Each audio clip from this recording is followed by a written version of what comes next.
And then the compounding effect of it all. Compound with us, baby. Yeah, compound with us. Merch available in the merch store, thspod.com. Go check it out. Do yourself a favor. It is some Gucci stuff, as the kids say. Hannah hooked Not it up. sponsored by Gucci. Shout out to Hannah. Yeah, Hannah did hook it up. All right, so in 2024, the average salary in the United States reached $62,027, according to the U.S. Bureau of Labor Statistics. This represents a 4.5% increase from the previous year, showcasing a steady wage growth across various sectors. Okay? So you hear 4.5% wage inflation. You got up to average wages are $62,000, which frankly is still stunning. But I mean that's the average. That's the numbers, right? So you think, okay, well, what happened to home prices, right? This was higher than the inflation rate, which was about 2.7 to 2.9%. So Americans are making slightly more money, even accounting for inflation. Except what I would say, and you've heard us say on the show before, that the true inflation to you, the consumer, is probably closer to 20%, because the things that you're paying for every single day, like shelter, like food, Energy. like energy, exactly. Right. These things have gone up significantly higher than the average inflation number. But let's just say, for the purpose of this conversation, that you've been able to afford that extra expense with the extra money you've made. Granted, most Americans on average only 4.5% up in their wages. But we'll break it down a little bit more. According to Redfin's Home Price Index report, and this was a report that came out today, which kind of provoked this whole thought process, home prices rose 5.4% in 2024. And that's immediately the number that popped out at me. So wages went up 4.5% approximately, and home prices went up 5.4%. Not a huge delta, right?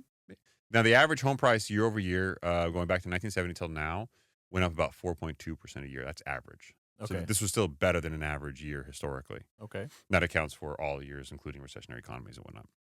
This is the second smallest increase since 2013 in home prices. So home prices since 2013 have started to increase at a much faster cadence than the historical average of 4.2%. So much so that even this at 5.4%, being higher than 4.2%, is still the second smallest increase since 2013. Wow. That's pretty crazy when you think about it. It's 12 years later. Okay. But that's what 14 years of artificial interest rate deflation does, right? It just kind of is an inflationary trend. Right. Well, according to the recent data from the Federal Reserve Bank of St. Louis, the average home price in the United States in 2024 is about $420,400. Right. We've covered that and its volatility a little bit quarter over quarter on the show. But now let's take all this down. We'll summarize it and we'll break it down a little bit. Okay. We'll get in there. Okay. Deep. Because I got numbers on this too.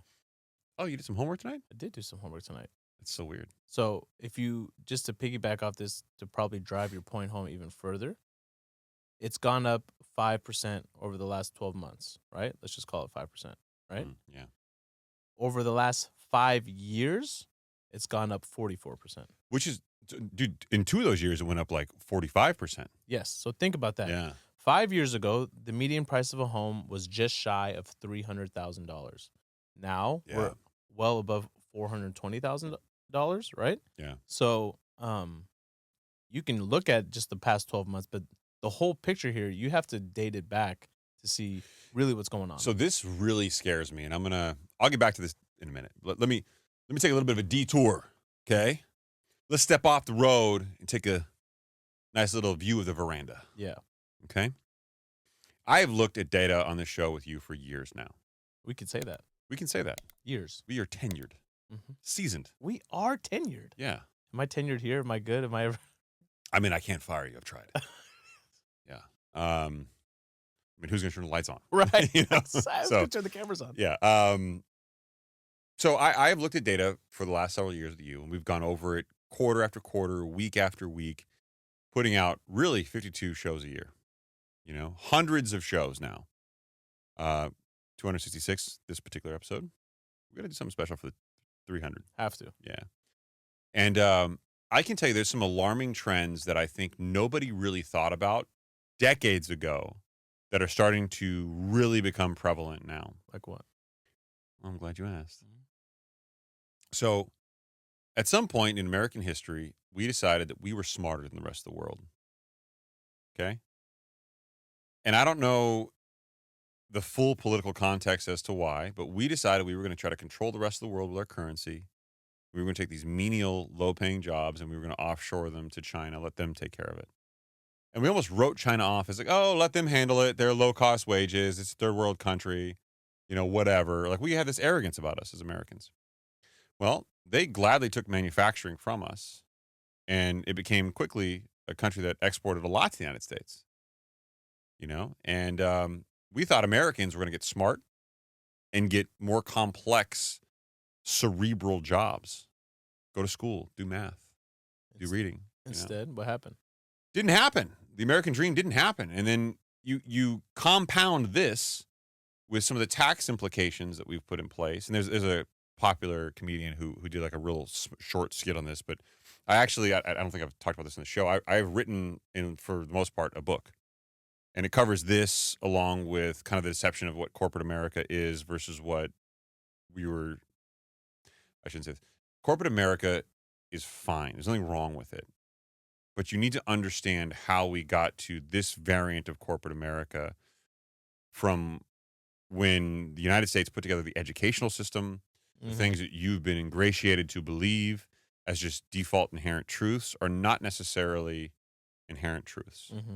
They are truths that were manufactured. Yeah, we've talked about it on the show before. We have. And, to paraphrase, during the Industrial Revolution, we decided we were going to figure out a way to educate our children in a non-homeschool setting in a more federal, nationwide type program.